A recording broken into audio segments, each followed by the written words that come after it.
الحمدللہ رب العالمین والصلاة والسلام علی سید الانبیاء والمرسلین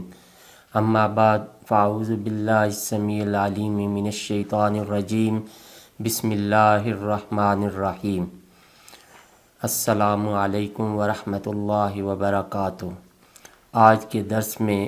مختلف مسائل کی وضاحت کی جائے گی،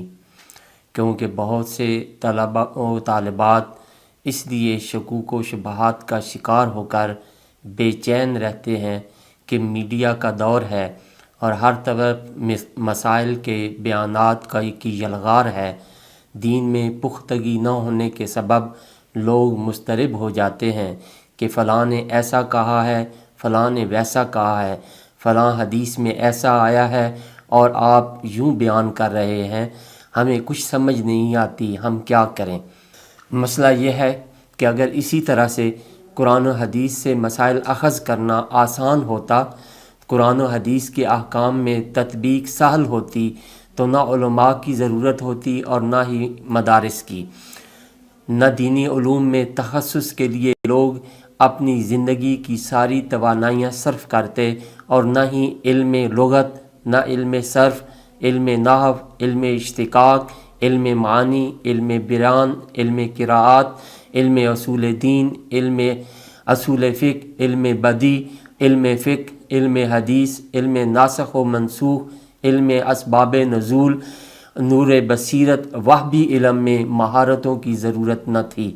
پھر جو اٹھتا اور قرآن و احادیث کی کتب کو کھول کر مسائل نکال لیتا، لیکن ایسا نہیں، بلکہ ایسا کرنا گمراہی کا سبب ہے۔ اس لیے اپنا ذہن ایک جگہ فوکس کرنے کی ضرورت ہے۔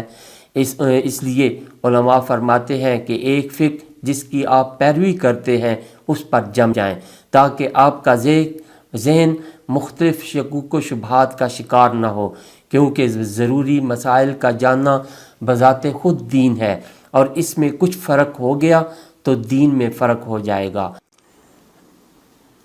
قرآن کریم میں اللہ سبحانہ و تعالیٰ نے ارشاد فرمایا، فَاسْأَلُوا أَهْلَ الذِّكْرِ إِن كُنتُمْ لَا تَعْلَمُونَ، اگر تمہیں نہیں معلوم تو اہل ذکر سے، اہل علم سے پوچھو۔ لیکن اکثریت عوام کا یہ حال ہے کہ نہ قرآن کریم کو سمجھ کر پڑھنے کی کوشش کرتے ہیں اور نہ ہی احادیث کی کتابوں میں شغف ہے۔ ان کا سارا زور گوگل کی سرچ پر ہے، اور اس میں سرچ کر کے مسائل کو اخذ کرتے ہیں، پھر علماء کو چیلنج کرتے ہیں، لوگوں سے بحث مباحثہ شروع کر دیتے ہیں۔ اس طرح اگر ناقابل اعتماد ذرائع پر جو ہے وہ عمل کر لیا جائے تو یاد رکھیں یہ طریقہ آخرت کو بھی تباہ کرنے کا باعث بنتا ہے۔ اب مثلا 3 چیزوں کو لیں کہ ان کے ذریعے جسم میں کے اندر کچھ داخل ہو جائے تو روزہ ٹوٹ جاتا ہے: آنکھ، ناک اور منہ۔ اور کان میں کچھ ڈالنے سے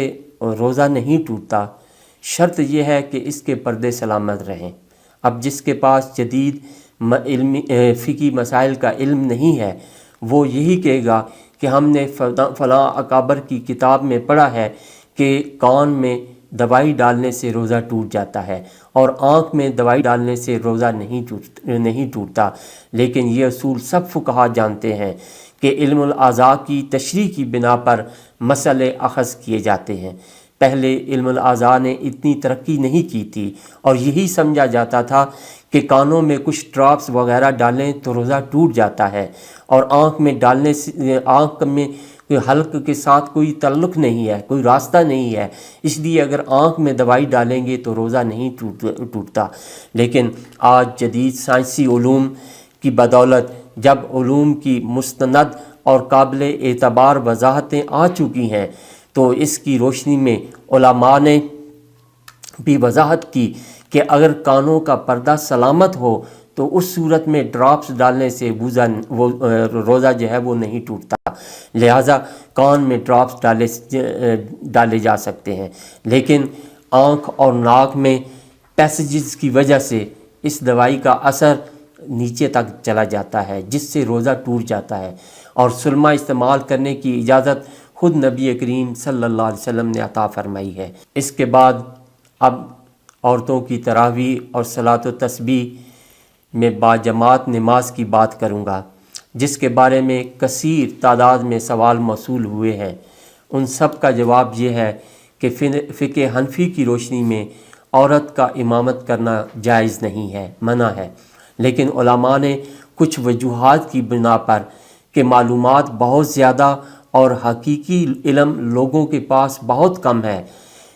اور گناہوں اور فسق و فجور کا دورہ ہے، اس صورتحال میں خواتین کو بنیادی مسائل کا بھی علم نہیں، ڈراموں اور گپ شپ میں تو وقت لگا دیتی ہیں، لیکن دین کے مسائل سے بالکل نابلد ہیں، جس کی وجہ سے گناہوں میں کا شکار ہونے کا خدشہ زیادہ ہوتا ہے۔ تو ان کی اصلاح کو پیش نظر رکھتے ہوئے علماء نے کچھ کڑی شرائط کے ساتھ اس کی اجازت دی ہے،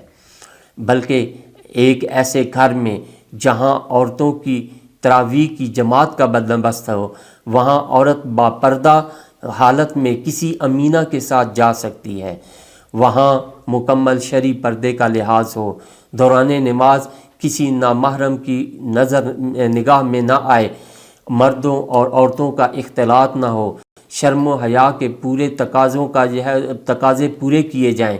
راستہ پرامن ہو، ایسی عالمہ موجود ہو جو چند ضروری مسائل سے انہیں آگاہ کرے، مقصد صرف یہی نہ ہو کہ وہاں فلاں کو ملنا ہے، فلاں کے ساتھ گپ شپ ہو جائے گی اور اسی طرح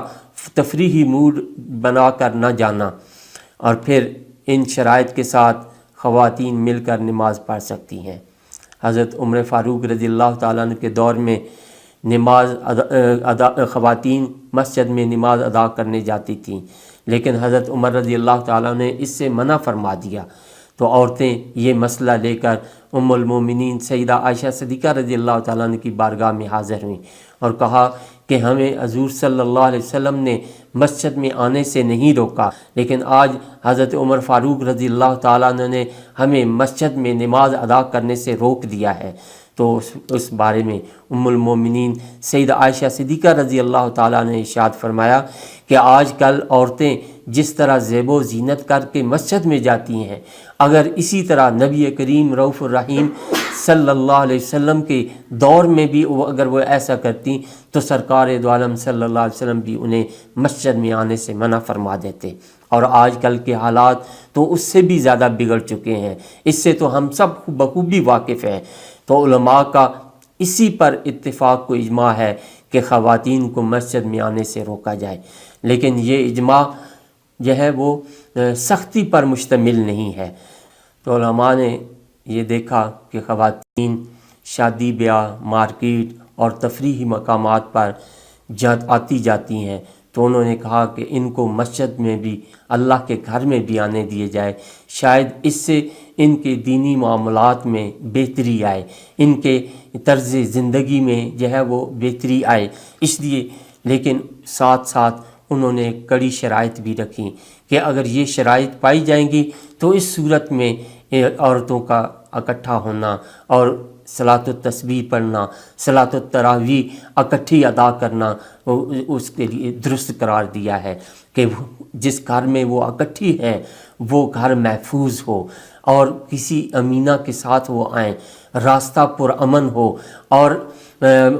مرد و زن کا اختلاط نہ ہو، ان کی گزرگاہیں جدا جدا ہوں۔ پھر یہی شرائط جو ہے وہ اعتکاف میں بھی ہوں گی کہ خواتین کے لیے الگ خاطر خواہ جو ہے وہ انتظام ہو، انہیں پردے کا بالکل تحفظ موجود ہو اور غیر محرم کی نگاہوں سے حفاظت موجود ہو۔ اگر یہ تمام شرائط پائی جاتی ہیں تو پھر علماء نے ان کے صلاۃ التراویح، صلاۃ التسبیح اور اعتکاف کے مل بیٹھ کر کرنے کی اجازت دی ہے، مگر جس مسجد میں باپردہ الگ محفوظ اعتکاف کا بندوبست نہ ہو وہاں ایسی چیزوں کی اجازت نہیں ہے۔ عورتوں اور مردوں کی الگ الگ گزرگاہ کا ہونا بھی ضروری ہے، اور نیت بھی یہ ہونی چاہیے کہ ہم اکٹھی ہو رہی ہیں، ہم مل بیٹھ رہی ہیں، تو ہماری نیت کیا ہے، ہم کس مقصد کے لیے جو ہے یہاں اکٹھی ہو رہی ہیں۔ تو مقصد بھی تعلیم و تربیت ہو، مقصد بھی یہ ہو کہ ہم اپنے دین کو سیکھیں اور اپنے دین پر عمل کرنے کی کوشش کریں، تو اس پر انہیں اجر و ثواب بھی حاصل ہوگا۔ انہی شرائط پر علماء خواتین کا نماز تراویح اور اعتکاف میں آنے کی جو ہے وہ اجازت دیتے ہیں۔ اللہ کریم ہمیں دین کو سمجھنے اور اس پر عمل کی توفیق عطا فرمائے۔ وآخر دعوانا ان الحمد للہ رب العالمین۔